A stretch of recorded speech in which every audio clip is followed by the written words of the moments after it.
نبی اکرم صلی اللہ تعالیٰ علیہ وسلم کے اعلیٰ اخلاق حسنہ۔ نبی اکرم صلی اللہ تعالیٰ علیہ وسلم لوگوں میں سب سے زیادہ بردبار اور تحمل مزاج تھے۔ انتہائی مزاج کے اندر بردباری اور تحمل مزاجی تھی۔ آپ صلی اللہ تعالیٰ علیہ وسلم کا تحمل، صبر اور برداشت کرنا ہمیشہ ہمیشہ غصے پر غالب ہی رہتا تھا۔ کبھی بھی ایسا نہیں ہوا کہ حضرت صلی اللہ تعالیٰ علیہ وسلم کا غصہ اور حضرت صلی اللہ علیہ وسلم کا غضب آپ کے تحمل اور برداشت پر غالب آیا ہو۔ ہمیشہ حضرت صلی اللہ تعالیٰ علیہ وسلم کا آپ کا تحمل ہی آپ کے غضب اور غصے پر غالب رہتا تھا۔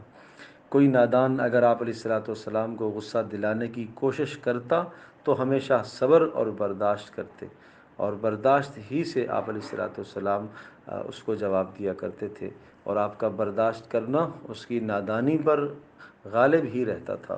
گویا کہ وہ تنگ کر کے عاجز آ جاتا، لیکن پیارے پیغمبر صلی اللہ تعالی وسلم کے مزاج میں تحمل اور برداشت ہے۔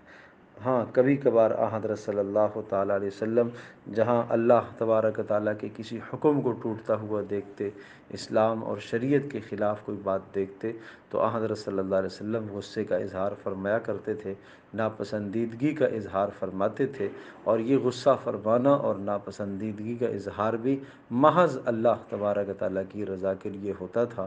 اور جب یہ کبھی غصے کا اظہار فرماتے تو آپ علیہ السلام کا چہرہ انور سرخ پڑ جایا کرتا تھا غصے کی وجہ سے، لیکن یہ غصہ بھی صرف اور صرف اللہ تبارک و تعالیٰ کی رضا کے لیے، کہ جہاں دین میں آپ کوئی کوتاہی دیکھتے تو وہاں حضرت صلی اللہ علیہ وسلم اس غصے کا اظہار فرمایا کرتے تھے۔